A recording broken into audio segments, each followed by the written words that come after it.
humanity learned the Earth's magnetosphere would collapse sometime in the next half-century, eliminating all life on the planet.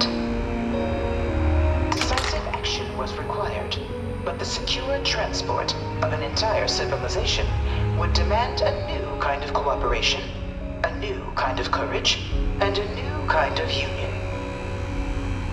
Thus, in 2159, the United Colonies were formed to make that journey possible. Just 1 year later, the Galileo, the first of many colony ships, touched down here on Jemison, beginning a new era of human history, the age of the United Colonies. The effort and planning it must have taken to evacuate literally the entire planet. Can you imagine? The logistics alone must have been mind-boggling. From their foundation, the United Colonies strove to provide all their citizens with opportunity, security, and peace. But there were those among the UC that still wanted something more: independence. So in 2161, the UC issued the Centaurus Proclamation, granting UC citizens the right to settle distant worlds and form their own sovereign powers. It wasn't long before the first new faction, the Free Star Collective, was formally organized in 2188, later followed by House Varun, revealing themselves to the universe in 2230. The result of the Centaurus Proclamation has always left me torn. So much conflict arose as a result. Was it worth it? It was only in 2230 that the faction known as House Varun first made contact with the rest of the settled systems. Founded by the passengers of a colony ship that had left New Atlantis and disappeared 4 decades earlier, House Varun was a faction unlike any other. A theocracy dedicated wholly to the beliefs of its isolationist founder, Jinan Varun. House Varun initially made overtures of peace towards the rest of the settled systems.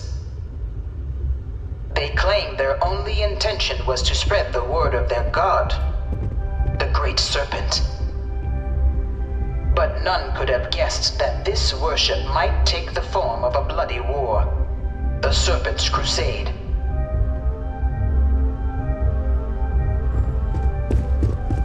The Freestar Collective was initially founded in 2188, when the citizens of Aquila banded together with the pleasure city of Neon in mutual defense.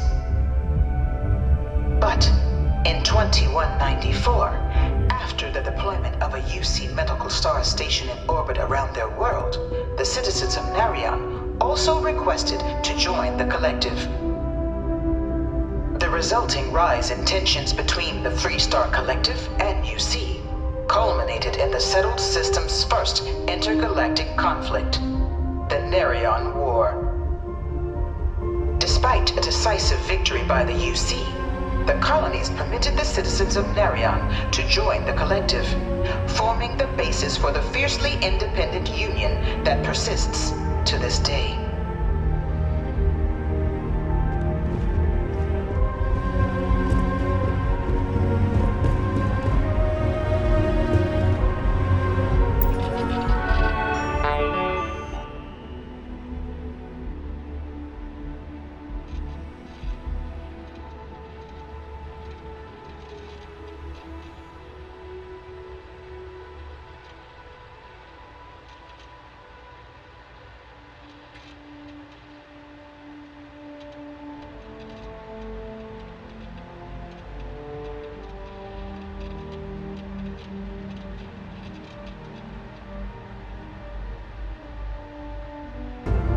Beginning in 2240, House Varun forces declared all-out war on the rest of human civilization, initiating the Serpent's Crusade.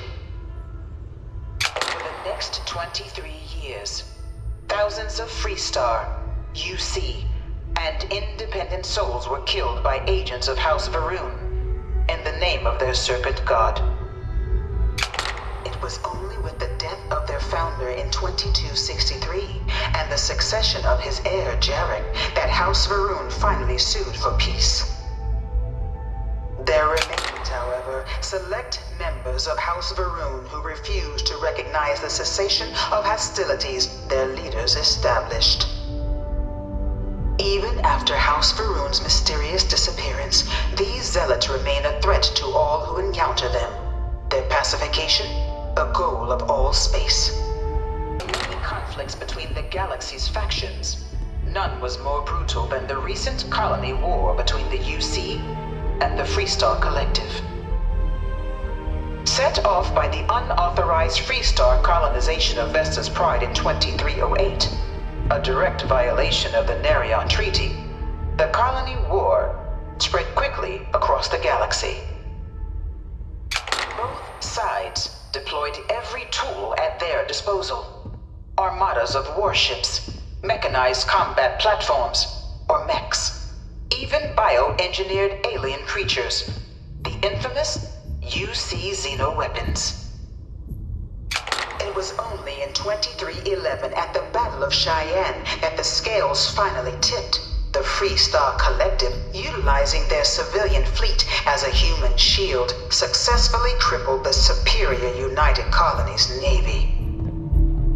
After their shocking victory against the galaxy's greatest navy, the Freestar Collective offered terms of peace, which the colonies, out of an interest in staving off any further human costs, accepted. The galaxy has been rebuilding ever since. The colony war was a horrible conflict that irreparably wounded the settled systems. There were times I felt that it would never end. Few settled worlds were left untouched by the colony war. But nowhere could the viciousness of modern warfare be seen more clearly than on the Freestar planet of Nera. Initially occupied by invading United Colonies forces as a forward operating position, repeated attempts to take and retake the planet by collective forces led only to devastation. Swaths of the world were transformed into scorched husks, a nightmarish testament to the depths of human ingenuity and human cruelty. And today, Nera remains a continuing reminder to the horrors of unfettered war. One of my slates said terramorphs can control people's minds. But that can't be true. In the midst of the colony war, a different kind of tragedy struck the UC city of Londinian. A newly constructed but critical supply center for the United Colonies war effort, Londinian found itself overrun by one of the galaxy's most mysterious predators, the Terramorph.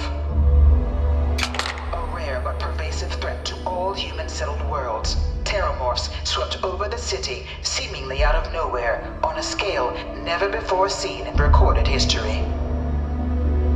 Valiant efforts by the UC military slowed the onslaught, but the creatures proved unstoppable. Ultimately, the decision was made to destroy the Londinian spaceport, sealing off the city, the outbreak, and its citizenry from the galaxy at large.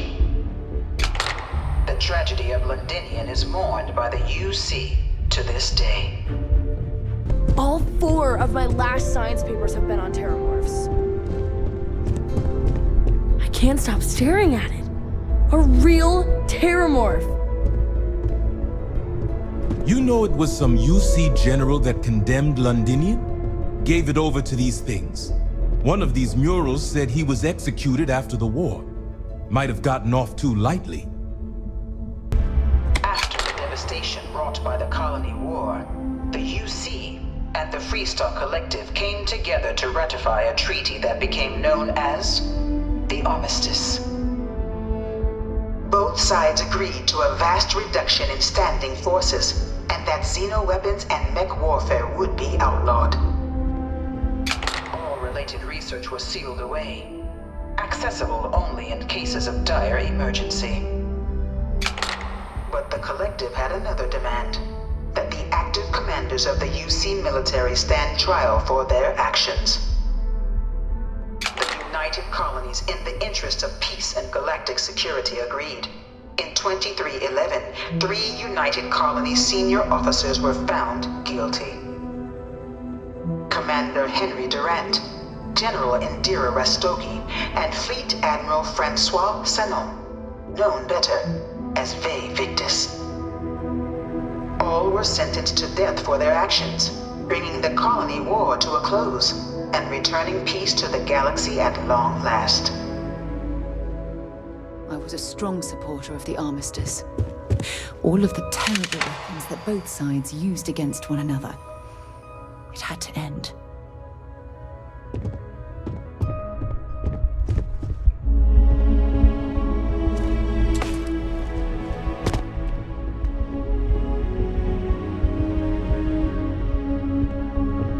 It was into this new world that the Vanguard was born. An official branch of the UC Navy, the Vanguard is the United Colonies Volunteer Fleet, serving a myriad of security, logistical, and reconnaissance roles. And after a sufficient length of service, UC citizenship is guaranteed to every Vanguard member. Open to all captains, regardless of origin, the Vanguard is leading the charge to protect and support the citizens of the United Colonies, wherever in the galaxy they may be.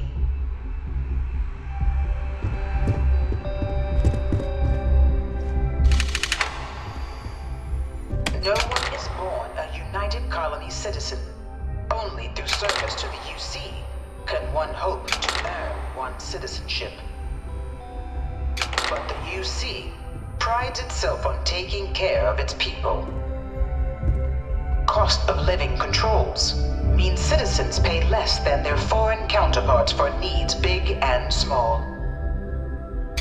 All citizens are issued a grant upon joining to get themselves on their feet. And only UC citizens have the opportunity to purchase property, getting the chance to live in one of the most beautiful cities in the settled systems.